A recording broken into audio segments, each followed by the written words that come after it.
What's on, ladies and gentlemen? My name's Ross, I like games, and today we've got some Digimon news to talk about. We've got some really cool stuff which is going to have been shown off over in Japan. But before we get to that, I want to talk about Digimon Survive. You see, we had a question for a little while about what was happening to these Digimon Survive promos in terms of English. Because for a while now, we've had the answer for Japan. They've just been in the box. If you go and buy Digimon Survive over in Japan, the promos are just in the box. So that's easy. That's quite nice. We also had a rather lovely thing whereby over at the Anime Expo, you could go and get yourself these Digimon Survive promos. You could just rock up and go and get them, and that was fine. But of course, if you're in Japan, that answers the question perfectly. Job's done, we're good. If you can get to the Anime Expo, that's fine. But if you want English language cards and you can't make it to Anime Expo, and seriously, I did a video on this channel about how ridiculous Anime Expo was for card game fans, consider me very, very sad and jealous I couldn't go. What do you do about the cards? Well, at least for people in Europe and I believe in Australia, that has been answered. Because it turns out you can go and get them on the Bandai Namco website. Now, it's not the case that the cards are in the box. The cards are not in the box, let's be clear. They ain't in the box. But what is in the box is a code for 1,000 points. And you can use those 1,000 points to go and get yourself the cards. And the cards do come in at exactly 1,000 points. Jobs are good 'un. And that is what I went and did, eventually. Because you see, ladies and gentlemen, something very, very strange happened. It said, that the little poster you got inside made it very clear that you got 1,000 points which you could use to get the cards.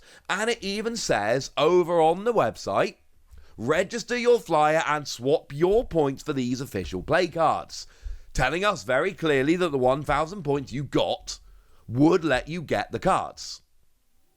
And for a short period on the day of release, that was true. But unfortunately, just a couple hours into the day, they went and upped it to 3,000 points, meaning that the cards were completely out of reach unless you had two other Bandai Namco games, and then you use the points for them. Now, in fact, I did actually have two other Bandai games. If anyone's wondering, it's Digimon Cyber Sleuth and Super Dragon Ball Heroes World Mission, and I do have those games, and they did have codes in, and I could get to 3,000 points.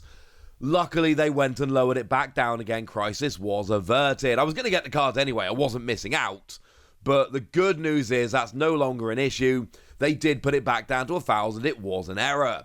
So if you're in Europe, I know this works, and I think some people have told me in Australia, you get a code inside the box, and then you go on to Bandai Namco Club, and it's all written on the flyer, and you put in your code, you get 1,000 points, you can use them to redeem for the cards, which have free postage. It's all really simple. Unfortunately, if you don't have a flyer inside your box, then you can't actually go and do that. As always, when these are made available in other ways, I will let you know. There will be news. I do news videos on Digimon literally every week. As soon as there's more information about how to get these, especially in the US, I will let you know. I'm hearing from folks in the US that these aren't available if you buy the physical game. So at the moment, the US has had them available in Anime Expo, but it's clearly ridiculous to think that everyone in the US can just casually get to Anime Expo to pick up the cards. So I honestly don't know. We'll have to wait and see. What I will say is, as someone who's probably about 5-6 hours into the game, I know I wish I'd played more, but as someone who's about 6 hours into the game, these promo cards are perfect. They look exactly like they should coming from the game. The artwork fits the style of the game. The poses of the characters, the poses of the Digimon. Even the little box out with the tamer really totally makes sense in the context of the artwork of the game. And as a side note, if anyone's on the fence about Digimon Survive, people keep asking me, here's my official review, although again, I'm only about 6 hours in. It is a Digimon visual novel with occasional tactics battles. If that sounds good, you will adore this game. If that sounds bad, you will probably not adore the game. The battles are very classic tactics battles. They're not perfect, but they're pretty darn good. It's not that easy to see it's not always easy to see exactly how far your opponent can move and where they can attack like it is in some other tactics games, and I'm a real sucker for tactics games. But the tactics games are good, that's lovely, and it's a heavy visual novel, and it's a good visual novel so far. Something has happened in the game which has made me sit there and be like, what? Oh no, that's real! Oh, okay then. Did not see that coming. It's a really good visual novel, and it's broken up with tactics battles, which are pretty good. It's dark. The game is dark, and the battles, it is a visual novel first, and a tactics game second. But if you like Digimon tactics games and visual novels, it's phenomenal. If you like Digimon, it's good. If you like visual novels, it's good.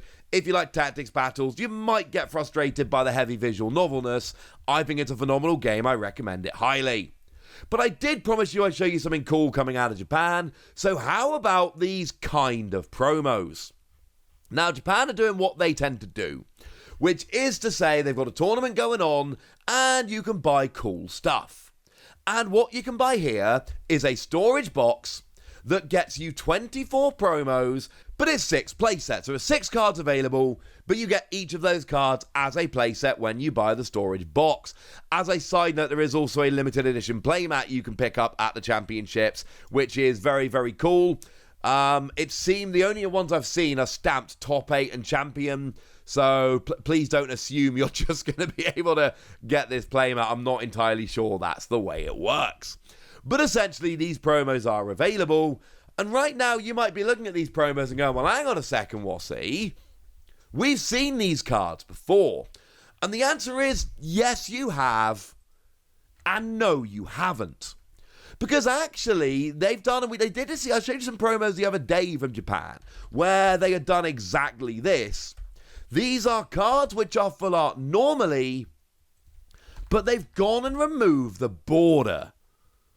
And they look so much cooler when you go and remove the border. They are the same card and they are the same artwork. But let's take Greymon from the red starter deck.